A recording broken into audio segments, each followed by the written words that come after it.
It's time for AggroChat, the official podcast of the Tales of the Agronaut blog and stalwart gaming community, where we talk about stuff and things, and the stuff about the things, and sometimes gaming.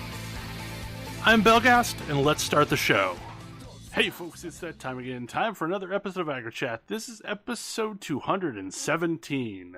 Tonight I'm joined by Ashgar.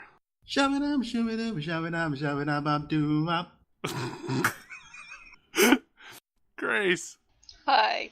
Kotra. That was awesome. Damn. There's absolutely nothing I could do to top that. No, that was amazing. The show's just downhill from here, folks. Yeah, you had me concerned there for a bit, but no, that was brilliant. That was brilliant. So, since last week, Battle for Azeroth launched, finally, and Grace and I have been playing, and Tam is considering playing, just for the story. What? And we've also been talking about this for like 35 minutes prior to starting the podcast. So hopefully we didn't use up all of our discussion. What? I'm confused. Why are you considering playing World of Warcraft? So what I'm considering doing is being a tourist, because I think I talked about it on the show like a year ago, but like there was a thing in, I don't know, what, Legion? Is that what the last expansion is called? Yeah, Legion. So I thought that the whole Nightborn Suramar storyline was far and away the best part of Legion, and was interesting. It had interesting characters, it had interesting storytelling. Like, I really enjoyed it. And I just had Battle for Azeroth zones described as basically a bunch of Suramars. Yeah, basically. Like, there's a Suramar on each side, and like there's a storyline that carries your way through all three sections of the zone. Now, like I'm able to say this with 100% certainty on the Horde side. I have not done any of the Alliance side content, but I would assume it's similar as well. Yeah, well, as I feel like I remember, my biggest complaint about Legion was I was like, why wasn't the leveling experience Suramar? Because this was good. Like, this was really good compared. The rest of it wasn't bad, but it was wow. Whereas Suramar was like, oh, hey, this is fresh and new and interesting, and they're doing interesting stuff with it. And I rage quit. And I rage quit because it's a rep grind. Like, I hit the rep grind and then I rage quit. Yeah, I do think that the new zones are maybe a bit more WoW than Suramar in some parts, but there are also a lot of parts, and it's pretty solid storytelling, good use of like a lot of good cutscenes and characters that are actually memorable and continue out throughout the story. Some other things that I really like about it is, like, one of my pet peeves about WoW is that you meet interesting characters in an expansion and then you never hear from them again. And in Battle for Azeroth, like, hey, you recruited these different people from other factions to the Horde, and now they're actually helping you, and you actually see them around and do stuff with them, and they didn't just stay back in Legion. Like, I was pleasantly surprised, like, from the very first, like, introductory quest. It's like, oh, like, the Nightborn are here, and the High Mountain Tauren are here, and we're like, they're helping out. We're doing stuff together. That's cool. Was not expecting that. Yeah, and it's not just like a token appearance. They're actually active parts of quite a bit of the storyline.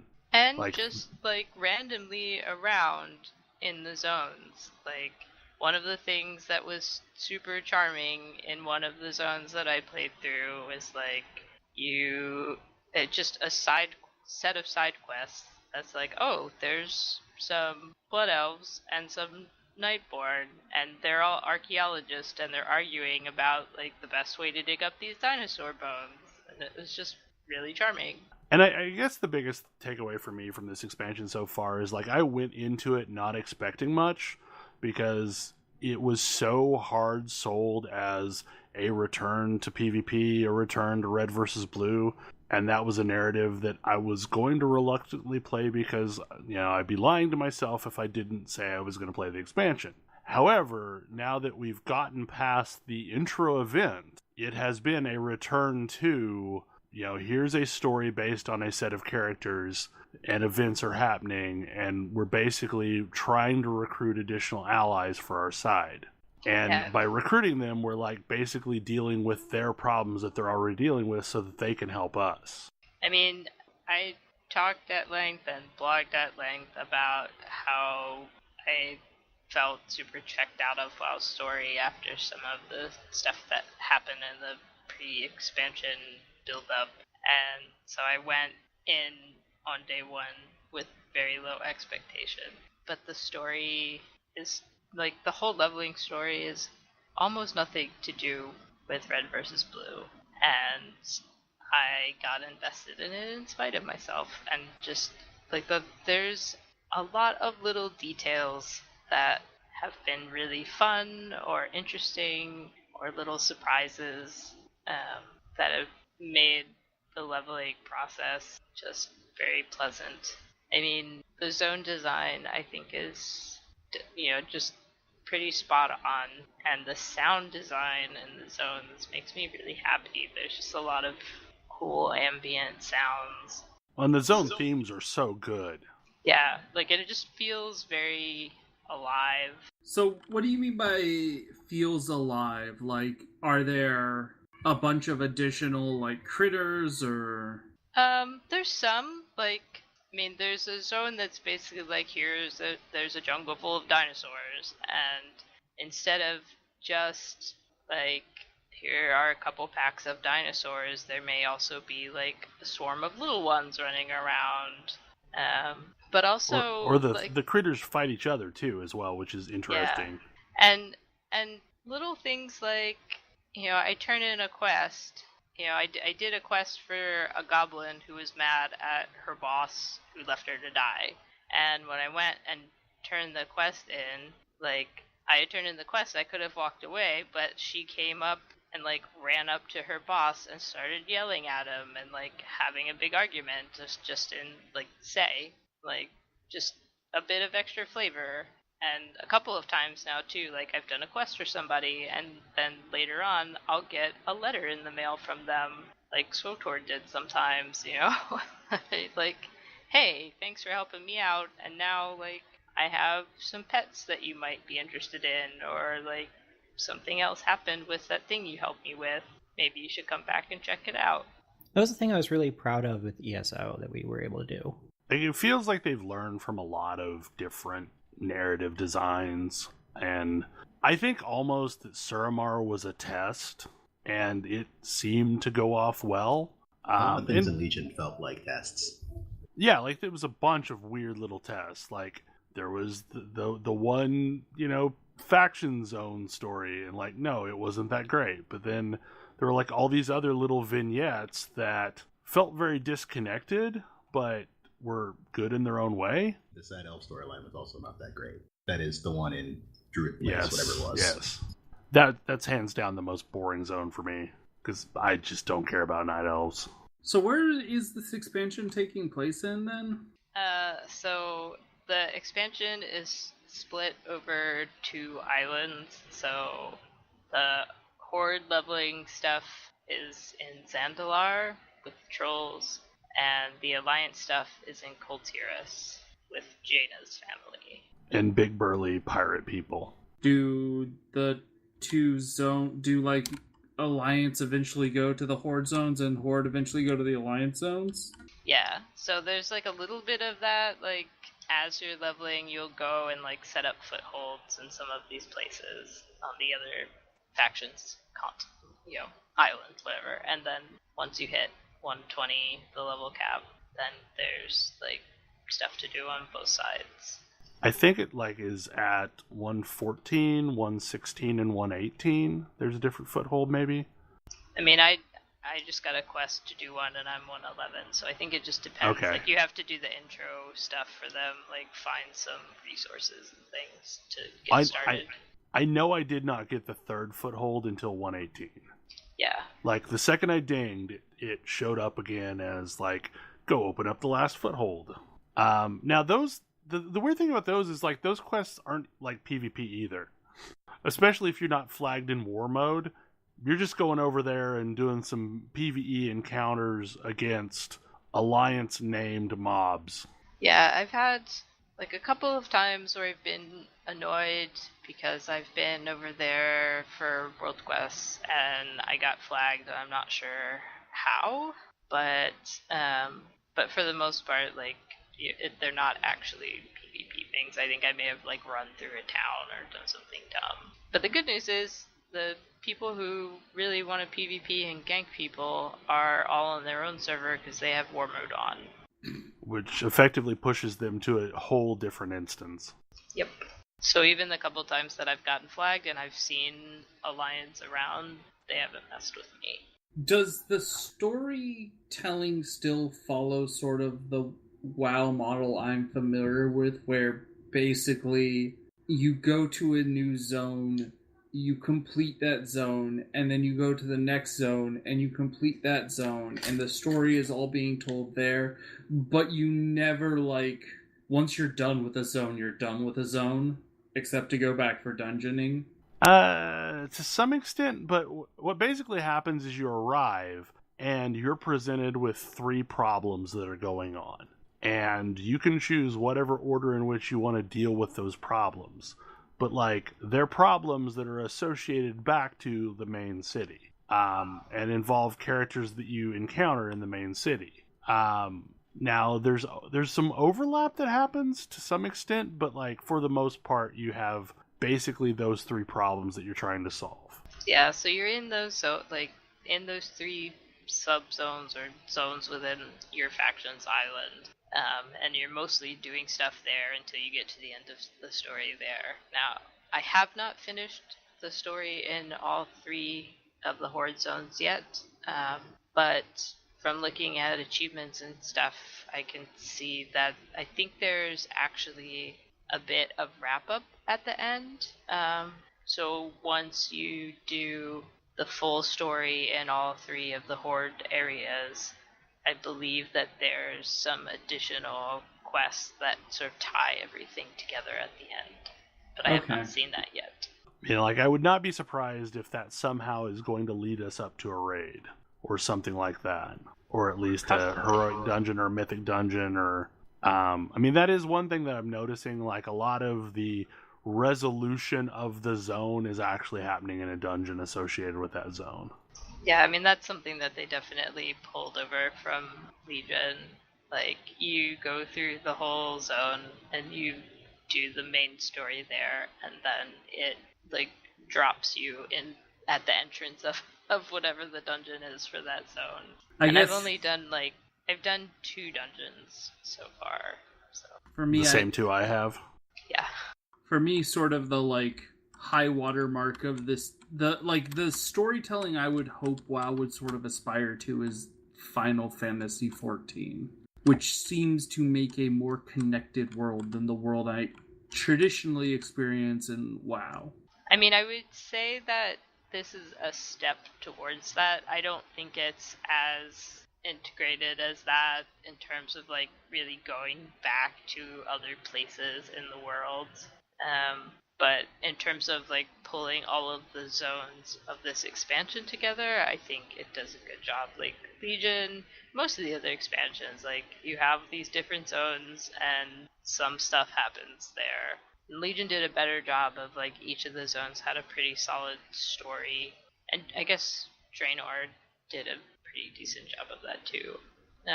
But with this one, it's like, it's very clear that, like, whatever your faction's side is, like, all of the stuff you're doing does sort of feed into one goal for that, for your faction.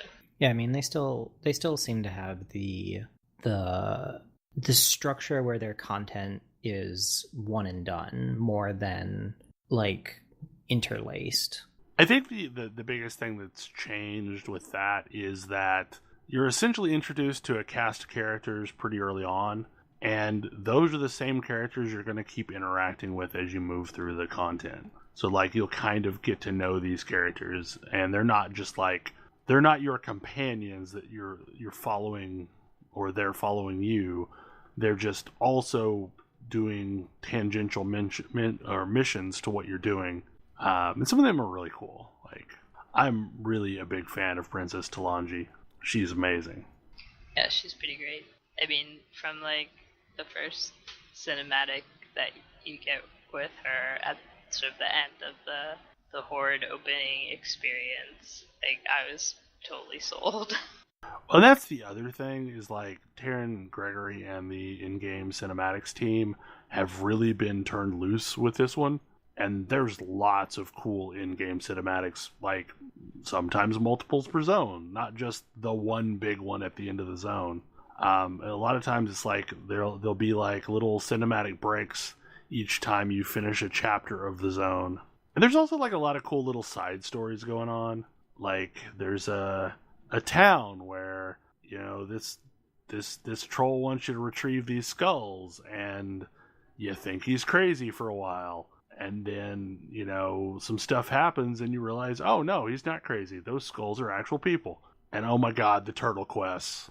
The turtles are the best things in the world. The turtles are pretty fantastic, and the turtles so far have my favorite world quest, which, I mean, it's not difficult to do because most world quests are kind of boring, but they have one of their world quests I did the other day was like you sit on a beach and you protect the baby turtles as they make their way to the sea, and you like throw rocks at seagulls and stuff to chase them away so the baby turtles can like slowly make their way into the water and be free. Also, the other best thing, Dolly and Dot are my best friends. They pull my wagon through dunes of sands. They have small teeth and they like to eat. And I really wish there were more lyrics to the song. Is this an in-game song? Yes, it is. Yeah. I've heard lots of things about the song. It's like, and we all went to the same like first zone, like 3 of us playing together. All chose Full Dune as our starting zone, and so like we all sort of got to the point where you hear this song like within a few minutes of each other. And it's just, it's so and Grace great. and I thought it was charming, and Moore hated it. But it sort of set the tone for me of like there's I don't know, like it reminds me of like the Paladin Pals, you know, you're like tagging along on this like caravan and In the there's current just Eastern people. Plaguelands, Yes. Yeah. that is one of the better post-Cataclysm zones. It really is. Like, I played through it recently on my monk, and that's probably one of the best cohesive zones. Also, Zenkiki or whatever, the druid that is horrible at being a druid.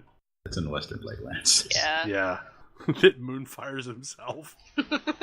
I think he also shows up, though, in Eastern Plaguelands, but not in a quest like that. Because I'm pretty sure you end up going, like, into a cave with him or something in Eastern. I don't know. But yeah, like, so there's a lot of really charming and interesting stories going on.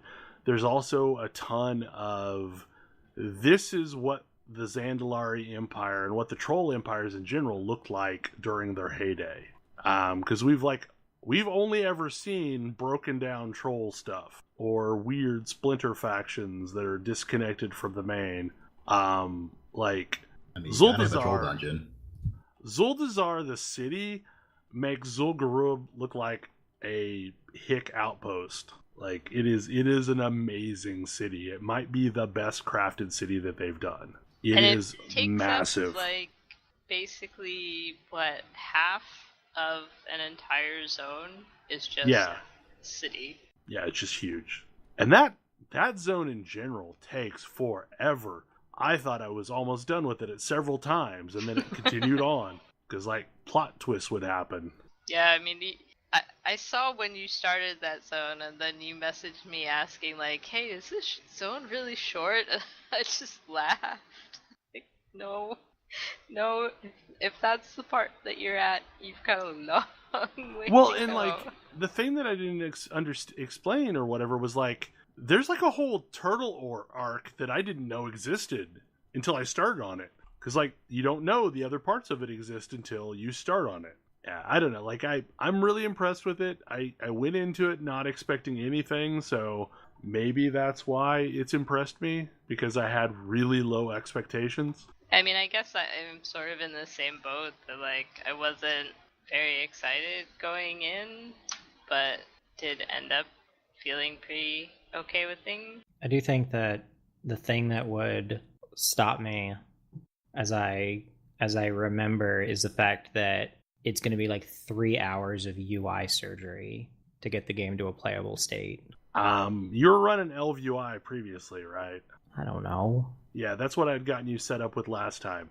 Just patch ElvUI and you're going to be good.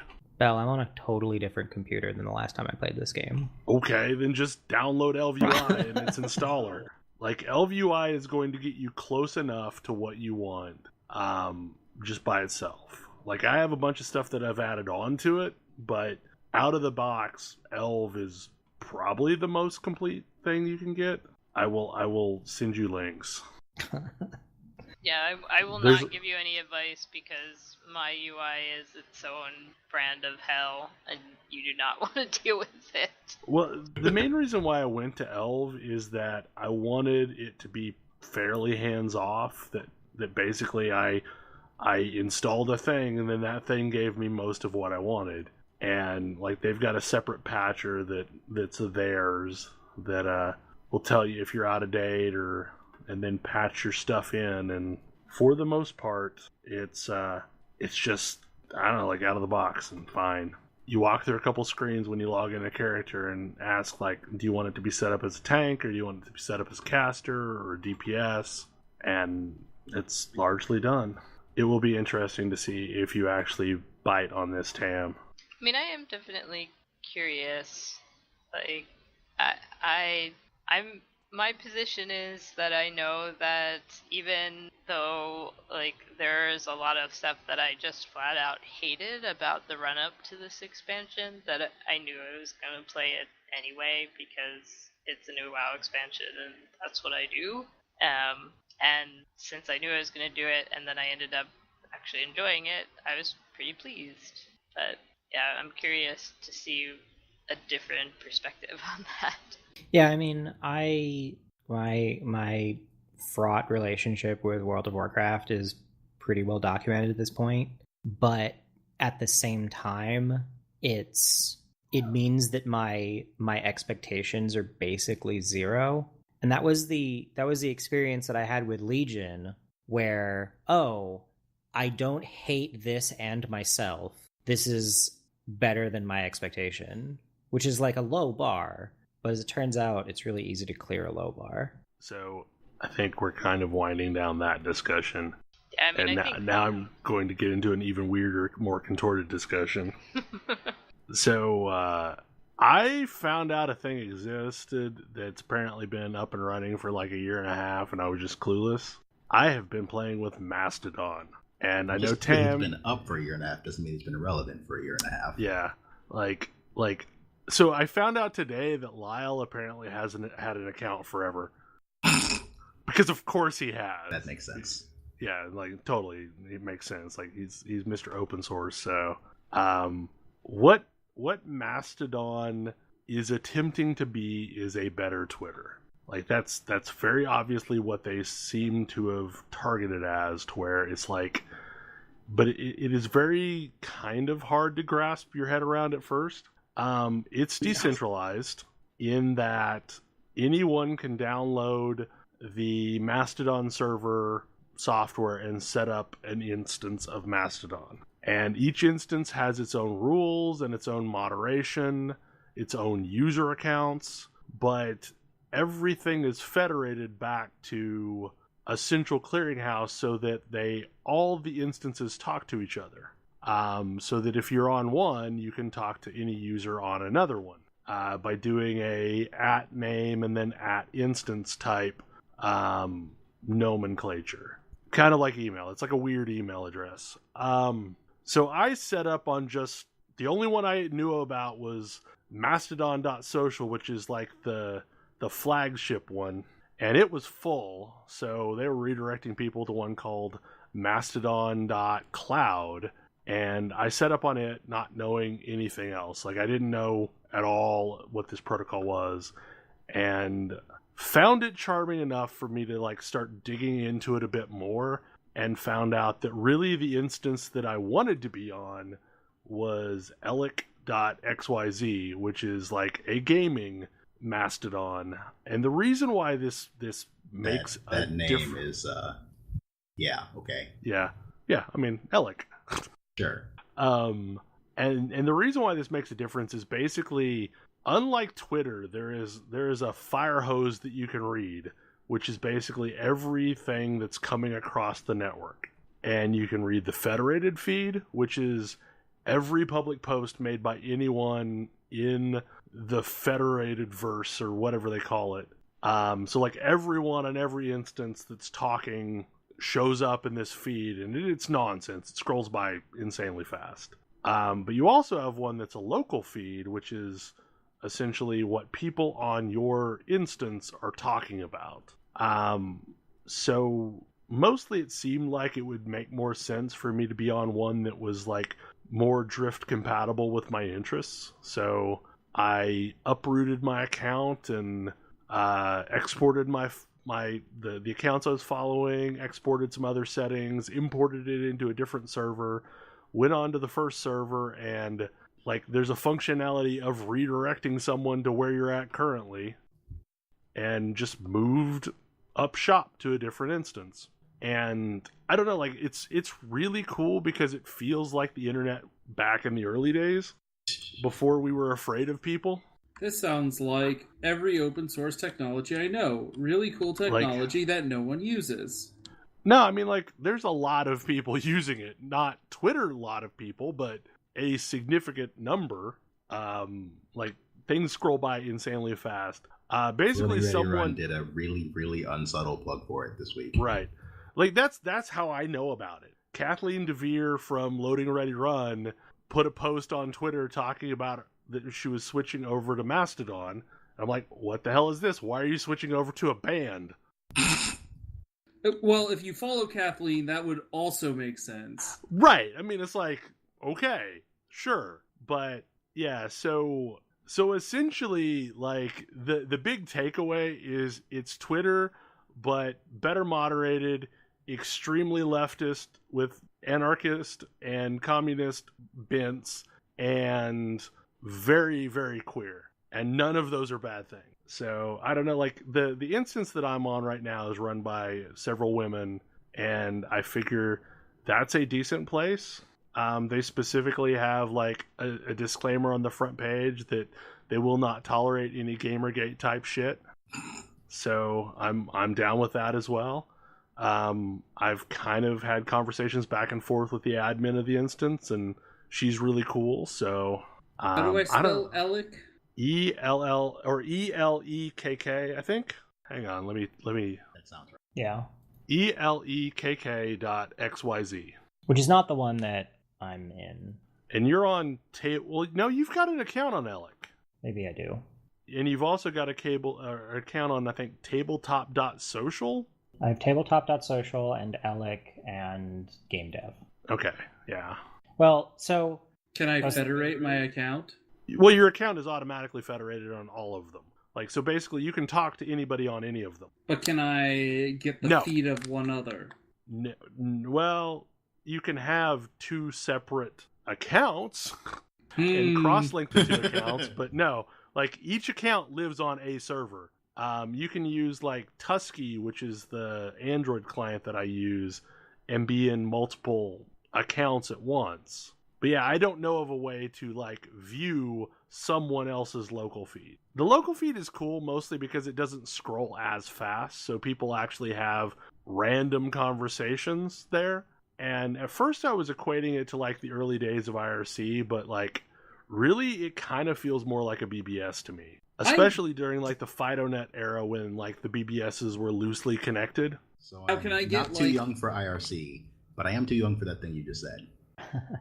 I'm just barely not. FidoNet was this weird protocol where, similar to an email address, you could send a message to someone on another BBS. And it might take a while because, like, it was a process that would usually run late at night when not a lot of people were on the BBS, and the BBS would actually physically dial into other BBSs in kind of a hub and spoke network, to where, like, you're on a BBS and it would call into its main hub. Then, like, that hub would call into the other, like, 5-6 hubs in the nation or the world or whatever. I don't remember how many hubs there were. And then that would, each time they would handshake, they would basically pass off any messages that their users were sending outside. So it could take like 2 or 3 days for a FidoNet message to make it to you. But it was cool. Like, you could talk to somebody across the country over that was not connected to your BBS through this rudimentary relay system. Ah, I see Leora is on here. Yeah, so Leora and Arcanor and, like, there's a small subset of people that have followed me in this madness. Gee, I wonder why. Bell, you follow people. Anyways, I'm on it. Now I'm Kodra. Yay, it's Kodra. Yeah, so, like, I'm at Belgast at elic.xyz. But Leora and I have been having a blast having conversations like we're not afraid to follow random people, because so far, everyone that I've talked to has been super gracious and nice. This seems like a little bit of selection bias. It could be. Which I'm fine exploiting selection bias. So there's an interesting thing that you can do here is, if for some reason one of the instances turns into like just an absolute shithole, it can be quarantined. Your server can quarantine connections to that instance. You can personally quarantine connections to that instance. So, like, if one of the instances is not moderating up to the snuff that you would like to see, you can just go into edit your profile and turn off connections to that instance.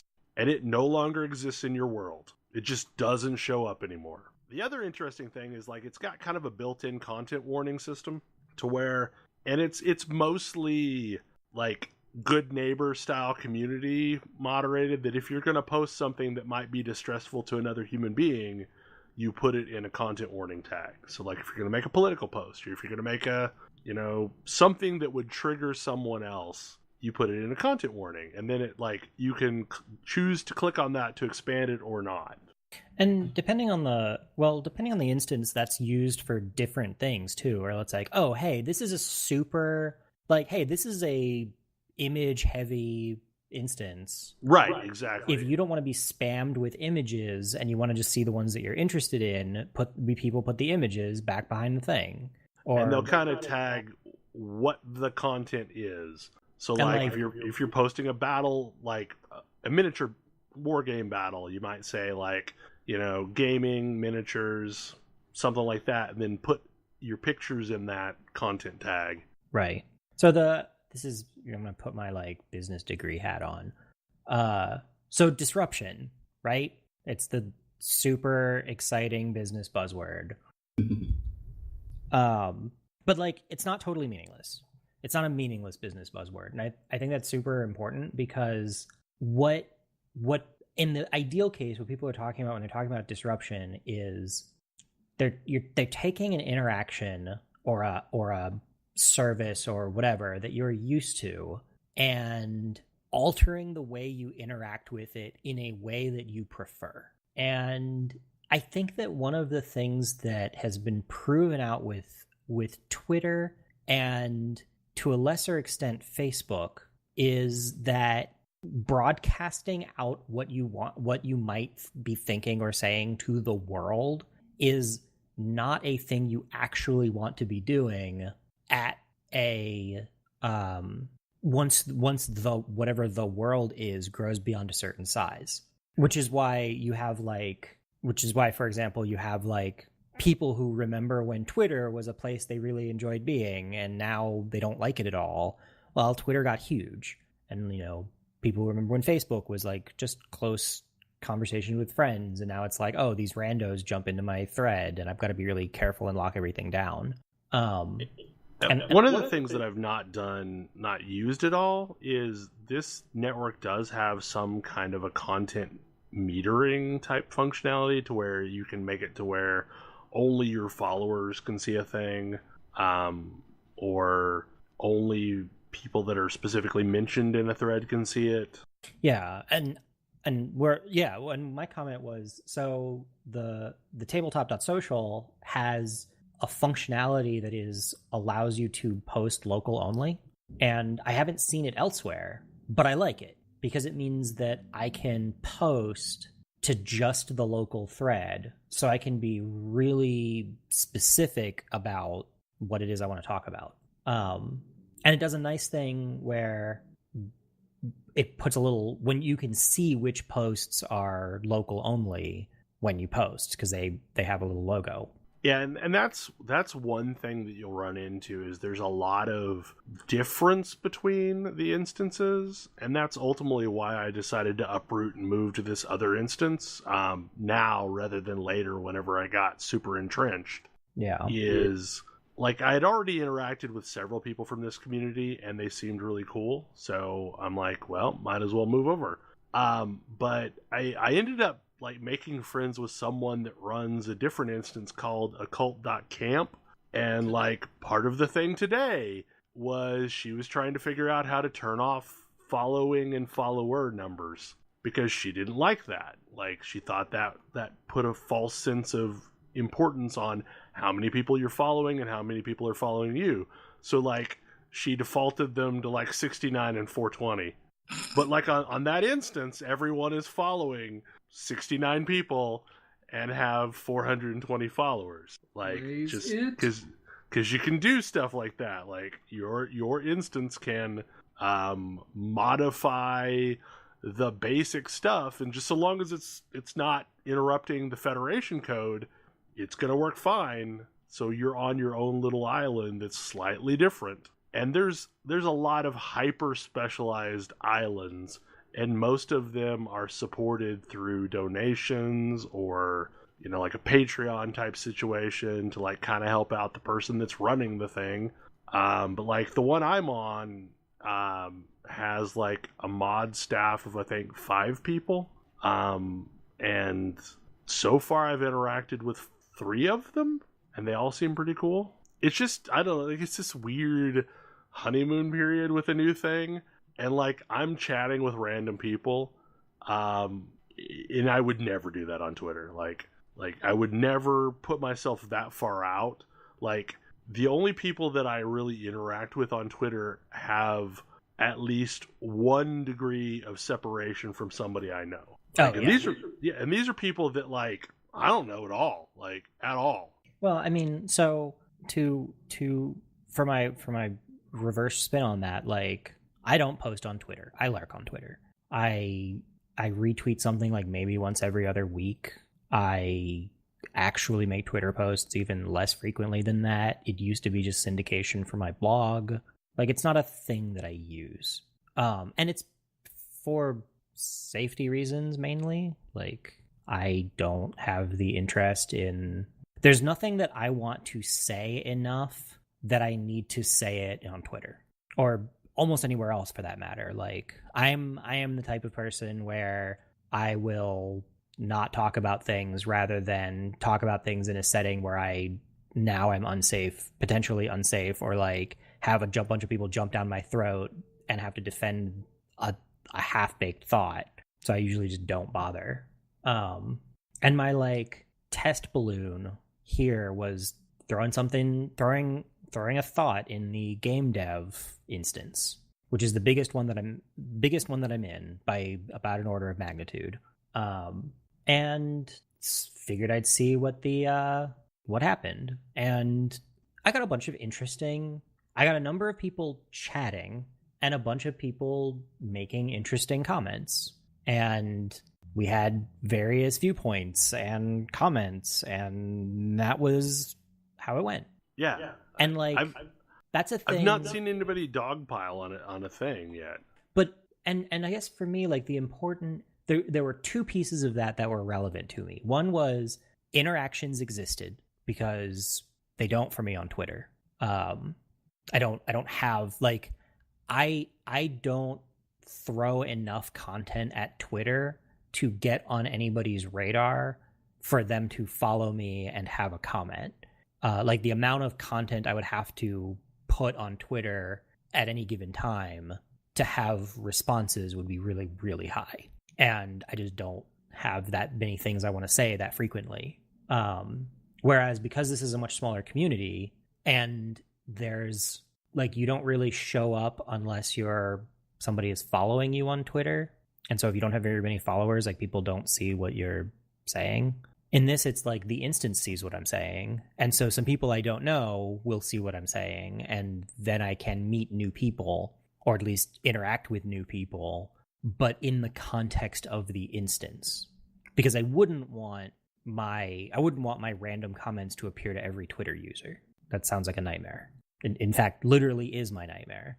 But in this case, like sending out a small thing and getting a handful of responses throughout the day that are interesting conversations is a better experience, and makes me want to contribute more.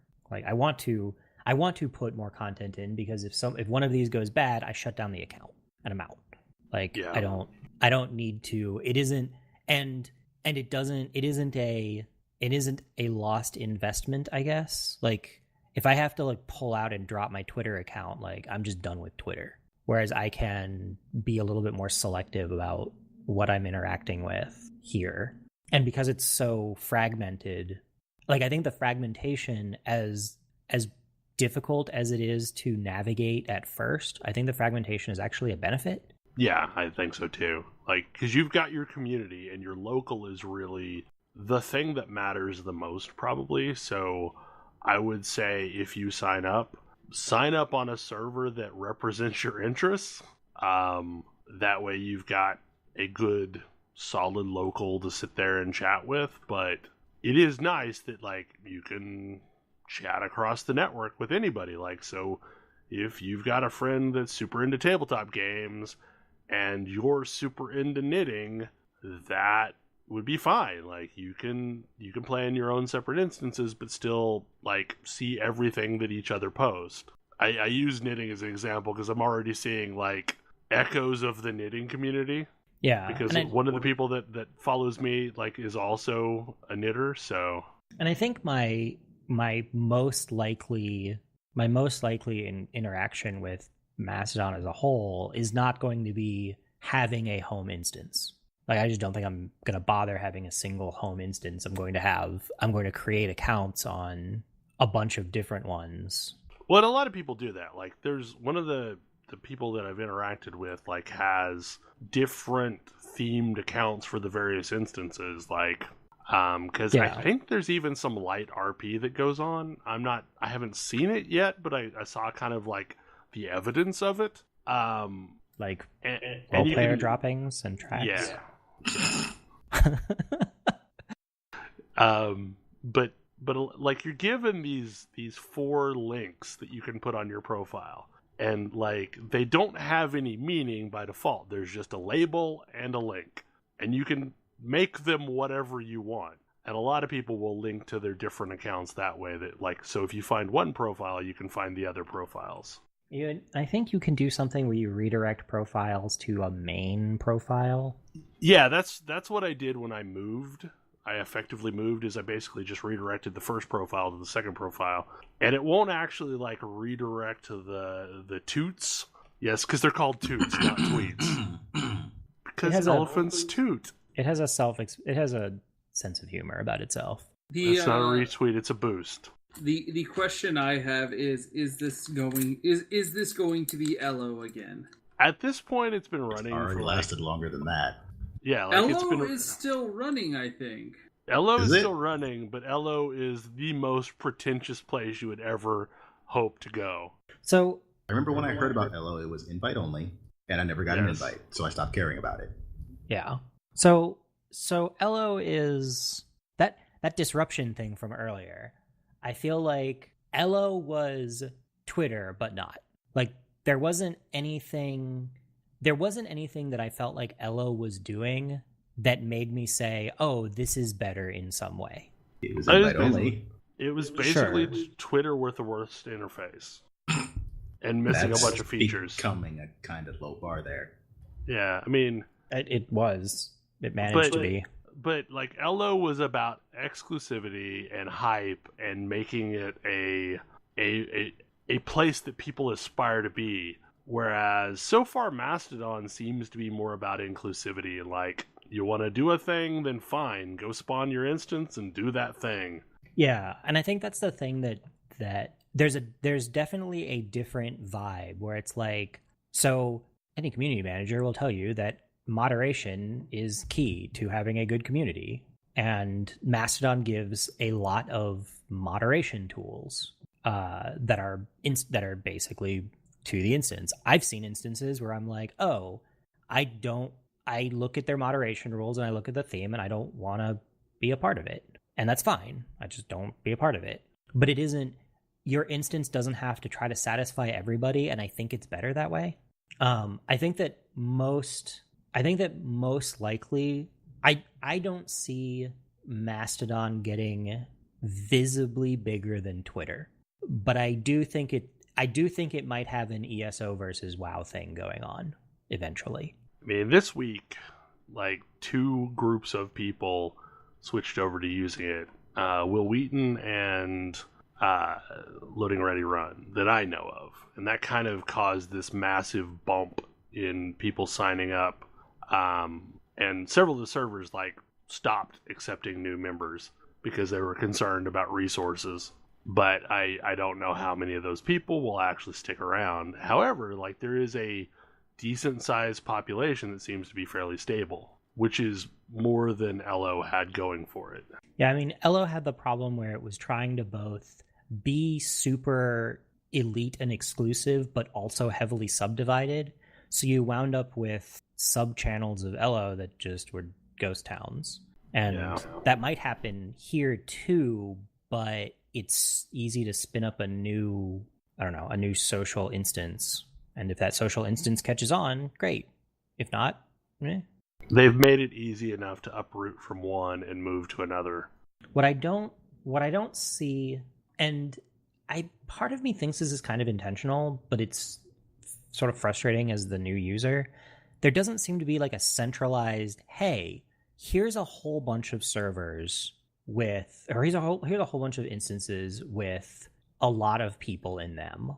Like, hey, there's 30 different gaming instances. Which one do you want? I don't know. Is the one that Bell went to the same one that I want to be into? Probably not. I don't necessarily interact in the same way that Bell does with this kind of thing.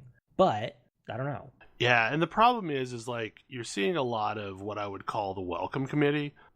There's certain people on the networks that try and field questions, and Noelle, the admin of the Elix server, is one of them, and she's like compiled like this list of links of like, what is Mastodon? What are the servers that you might be interested in? And it's up on GitHub, but like you kind of have to know it's out there to find it, and she's constantly like boosting it out to the public channels so people will see it. But like, if you happen to join at a time that it's not there, but it's like a really good guide because it's like, how do I pick an instance? And it explains how instances work and things like that, and how there was some for Japanese language instances, and that's the other thing to get used to is like it is way more international than Twitter. That is absolutely true, and at first overwhelmingly so. Right, because you're going to see like, more languages than you know how to read just instantly. Well, yes, I mean definitely that one, but it was like, oh hey. I'm gonna hop into. Hey, my first thing was what is the most populated gaming related instance? Hopped into it. Oh, this is 100% in Korean and Japanese. Okay, I'm in the wrong place. One of the things like you can do on your client is you can actually like filter out languages you don't know how to read. Yes, and that may or may not be a thing you want to do, but at least to cut down on the scroll of things that I don't understand. I have done that for now. So yeah, like, what is OBS? You've been broadcasting? I don't know. But like, I found a thing that lets me look at just all of the instances that it can find. And like, Pawu.net looks like a generalistic instance, has 400,000 users on it and a little bit over 18 million status posts. Mastodon.jp has 175,000 users. Like, but as soon as you get out of, like, this is way bigger, not in English. Yes. Interesting. And I kind of like that about it because it has a distinct effect on the vibe of the instances.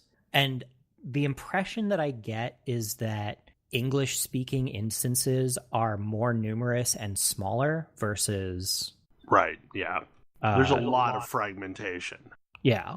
But like mastodon.tokyocameraclub.com has more users than than Elec, for example.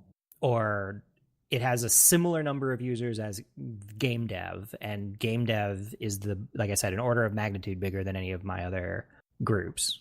And so it's sort of interesting to look at from a data perspective. But like, if you want to jump into, I guess you could jump into pawu.net, and that's entirely in Japanese.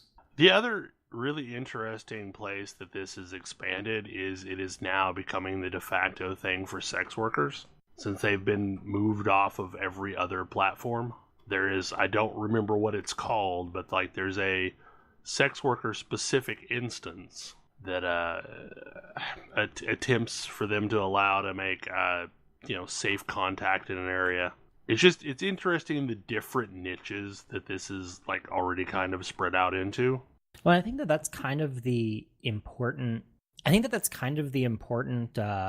piece of it, is that it is building a thing that's focused around intentional fragmentation, and like have a group that you can that you know exactly what you're getting into with. Or if you don't know, there's a handful of generalist sort of sites, like the one I started on doesn't really have a clear focus. But it felt weird to be on one of these that didn't have a clear focus. Yeah. I mean, and also I wanted to make sure that I was on one that had what appeared to be a good moderation staff. Yeah, I think that's important. Well, I mean, you also have stuff like, here's a general France-hosted server that speaks English, German, French, Spanish, and they're like, and in the thing, it's like, hey, we're mostly Europeans, so you might see some boobs. If that bothers you, like, FYI, since we know that some Americans pop in here, or whatever. And like all of them have like a little intro statement when you first connect into the page. Like, for example, Elec.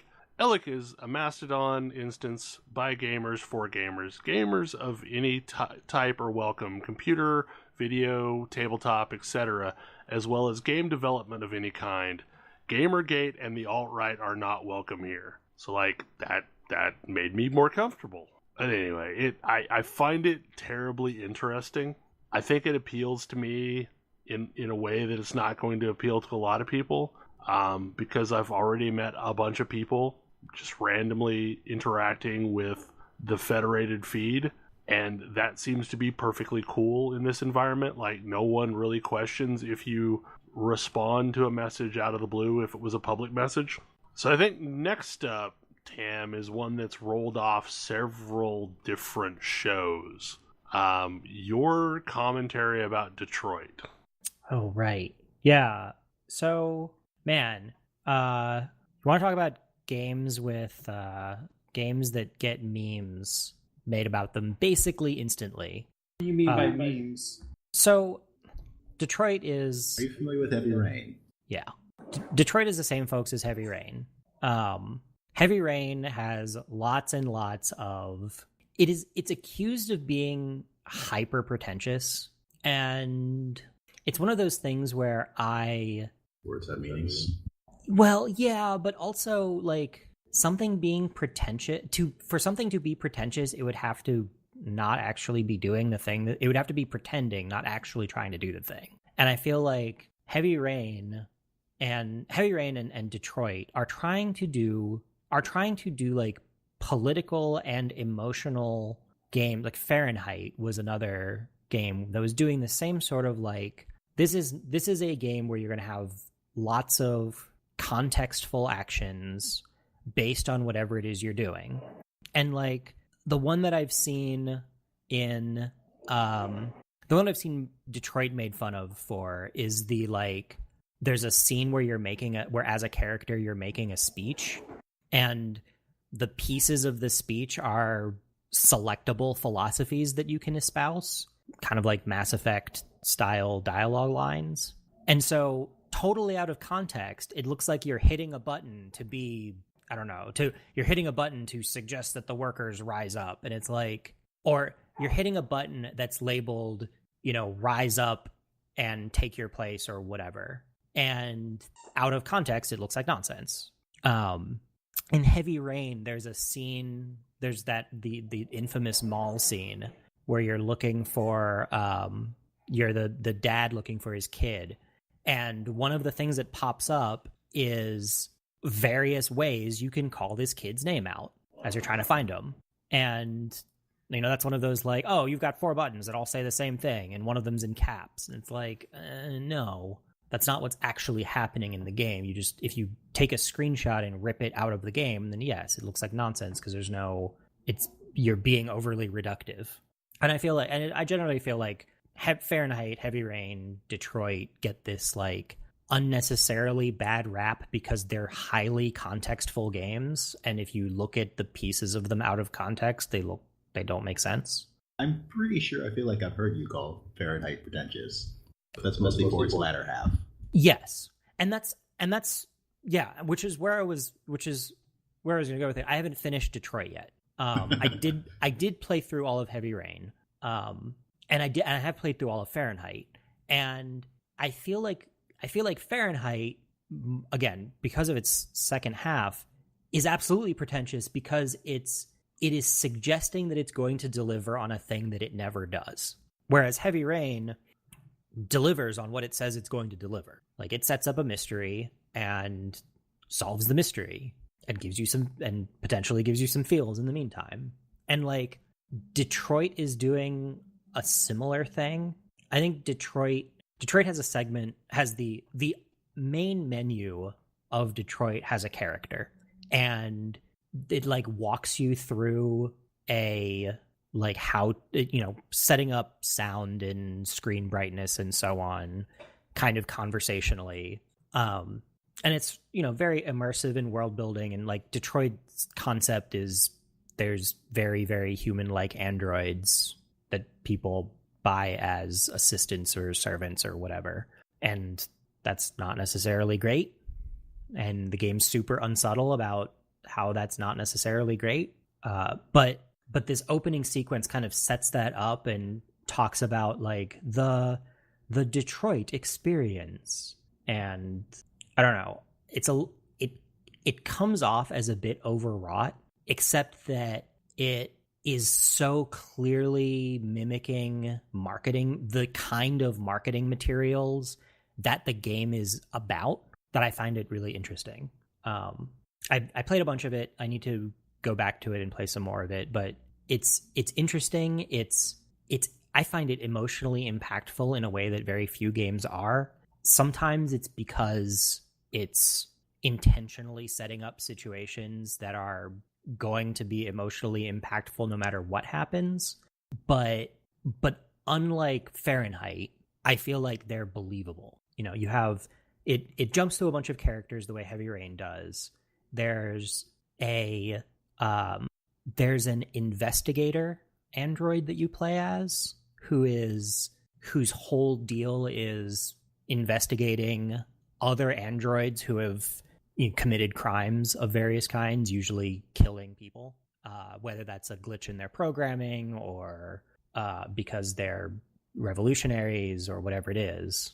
And so you see this sort of agent of android oppression basically going about his day to day and slowly coming to be like, hey, this isn't right, because you can dig deeper into all of these things and find out like the problems that led to them in a way that your human counterpart can't or doesn't want to be bothered to.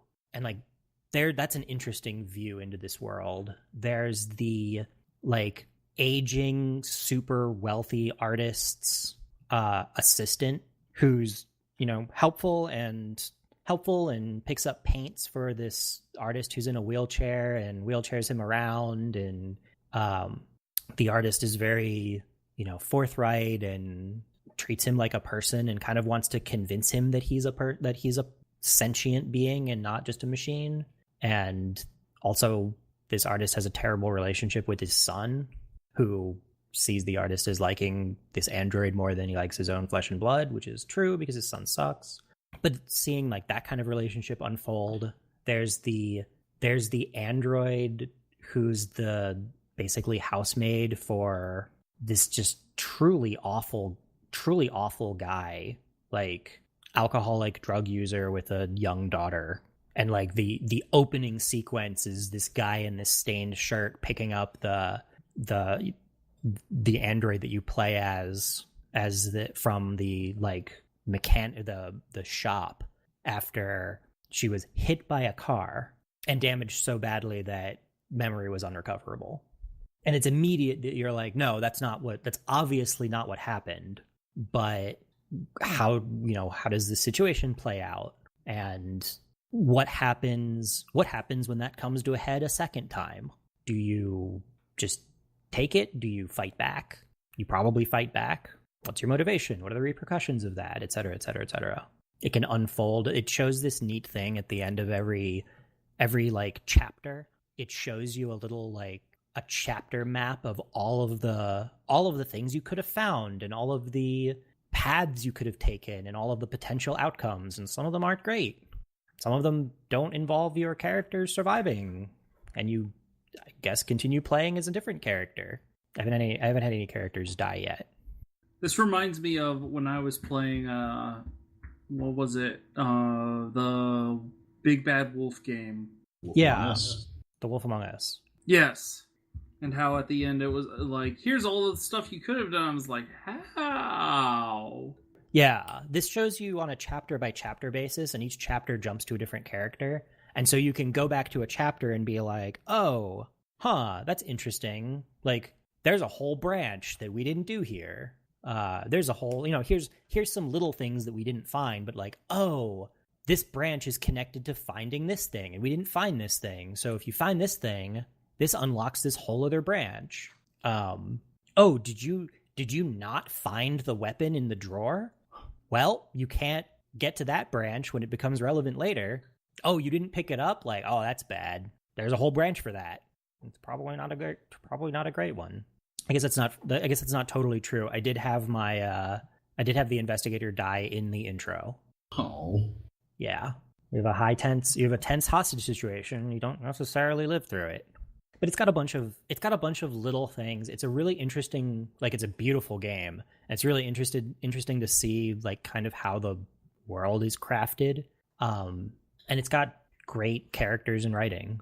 Enough so that at least for me, it hits that we're trying to help you. We're trying to get you to develop an emotional attachment to these characters, and succeeds.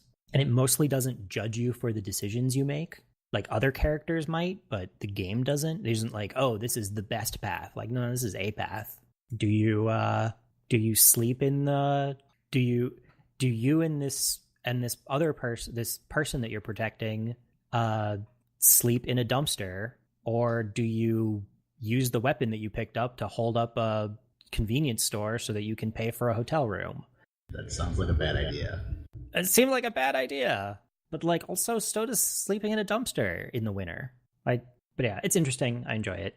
I'm looking forward to seeing kind of where it goes and how it wraps up, because I had just sort of gotten to the point in each of the characters' stories where things were getting problematic. So our last topic for the night, I believe, Ash, you put it on there? Yep. In regards to comfort gaming. Something we've talked about a couple times from different angles, but... Honestly, the angle I'm coming at this at is from... I had a slightly stressful week at work, so I started playing Warframe again. And I just like playing Warframe. Like, it's got a lot of different frames I can play as, the different weapons I can use, and it's fun to just go around and shoot stuff or not shoot stuff, as the case may be. I really need to hop back into that. There have been a lot of things added since I last played seriously. Yeah. Is the Venus or wherever it's at outdoor zone open? No, that's not. It's going to be a while. But I haven't even done very much of the Earth outdoor zone, so I have a lot to do. Is that Plains of Eidolon? Yep. Okay, I didn't know where that was located at. The Plains of Eidolon is set on Earth. The new one, Fortuna, I guess, is set on Venus. Okay. And So, does this game do a better job of letting you know, like, hey, this is what you should be doing now? Because that was always sort of my challenge diving back in. sort of, like they just added a new, really big, important story quest. So I'm trying to do the prerequisites to do that quest. So that gives me a very clear focus of things to do. That's a good thing. Really, I missed their last big story quest, so that's the prerequisite to what I am doing now. Like, there's a new Warframe who is a fancy version of Excalibur. Ooh. The Warframe I like to play a lot just got a fancy new deluxe skin, and we know that's the real endgame anyway. So I've been having fun running around blowing everything up, mostly with Nidus's weird abilities, and figuring out what I need to do so I can play the new stuff. In the meantime, bounties are like a bit like running around in patrol mode in Destiny. Yeah. So I haven't done a whole lot of that. But like, So- you can just So you go to just go to planes and a planet? start doing bounties. Okay, like I could maybe, I don't know, like if I could figure out a way to get over the nausea aspect of the motion sickness. The other problem that I had with Warframe is I just didn't like running a lot of the mission types. I think I agree with you there, kind of. Like I just like I thought that was a lousy way to do it. I mean, mostly because there's usually timed objectives and things I don't want to mess with. And had they had something like the equivalent of Destiny patrols, I would have probably spent a lot more time playing the game. I mean, the only place you can do that right now is Plains, because Fortuna isn't out yet. But do you have to be at a certain level to do that? Like Master Rank 4 or something like that. Oh, yeah, I don't even know if I'm there it's yet. You're there. Okay. But like that was my problem is I didn't know there wasn't a thing that I could do to level stuff up that I found really enjoyable. I mean, and I The think other thing is, the I've previous discovered is answer was do whatever those things were that we would do to get the patterns to drop, the Orkin towers. the various tower missions. Yeah. Those are still a good answer. I mean, those actually don't exist anymore. The system to get prime parts is a little weird and different. Is it more varied? Yes, that was the reason they changed it. That's Okay. good. That's good, because I got real tired of doing survival missions for hours at a time. Yes. I got real tired of watching Ember kill everything. I mean, is there a good answer now to I just want to level some stuff up to get mastery rank? Not, like, sort of, but not really. I mean, I'm currently in this podcast in a survival doing that thing. Because I want to level my weapon, and I want to level my melee weapon, and I want to level my secondary. So, like, the frame is max level, and I'm killing things with the frame, and everything else is just getting XP. Yeah. What is the best frame for just killing stuff now? My personal opinion is that it's Nidus, because I think Nidus is amazing. There are other reasonable options. Mesa, if you have Mesa, is a pretty great option. Is Mesa the clones one? No, that's Mirage. Mesa's the Mesa's the guns one. guns one. I didn't know that Mesa was good at anything. Mesa kills stuff dead, Huh. while being somewhat survivable. Huh. I mean, we're not talking like Nidus or Inaros survivable, but we're also not talking like Nova. Alright. I think the thing for me is like on just the general topic of comfort gaming, I have so many things that I return to regularly that fit that bill. Like I can still pick up Destiny at any point and return to it and enjoy an afternoon, or I can pick up Elder Scrolls Online and enjoy an afternoon, or Monster Hunter, or World of Warcraft, or like there's a bunch of things that I regularly return to. I've had a harder time getting back into Final Fantasy XIV. I've had the same difficulty. And I'm not sure why. Like, I don't know what's different than it was before, but it's more difficult to get me interested in getting in there and finishing world quests and things like that, or world story. That game asks more of you than some of the other games that I would play for comfort gaming, at least. And like a level of emotional investment sometimes, and also a level of like technical ability that I don't always feel like dealing with when I just want something comfortable. I guess maybe this is the same thing you're saying, but I think that the actual core gameplay of Final Fantasy XIV isn't actually that fun or comfortable to do. Whereas I play Final Fantasy XIV to get a awesome story spanning worlds told to me. Yeah. Right, and that's why I came back to Warframe this weekend, because the moment-to-moment gameplay is just fun. I like it a lot. Yeah. Well, I mean, your Warframe play is a lot like my Destiny play, where I just really like the mechanical loop and the way the guns feel. Yep. That's been a thing I've been missing lately, is a game where I really just want to delve into the mechanical loop and play it. I haven't found one of those for a while. Like, it was Hollow Knight until I finished Hollow Knight. I will say Dead Cells feels really good. I've been playing that some on the Switch. It feels a little bit more punishing than I would like it to be, though. Mostly because every time you die, you basically start over at square one. With a limited ability to carry stuff forward, but like not in a really meaningful way. Like, yeah, I heard that and lost a lot of interest in that one. There's a lot of really cool weapons that you can encounter in the world, but every time you die, you go back to your sword and your bow. You like basically have a sword, a shield, and a bow that you can choose from, and you can have two equipped at a time. So effectively, like, you're always starting back over. Like, so you maybe found the greatest weapon in the world on your last run, but you'll just have a random chance of finding it again. So like there's chests out in the world, and that's where you get your weapons from. And there's certain combos that feel really good. Like there's a sledgehammer that's super slow, but it stuns enemies, and that allows you to get stuff dead before they kill you or even take damage.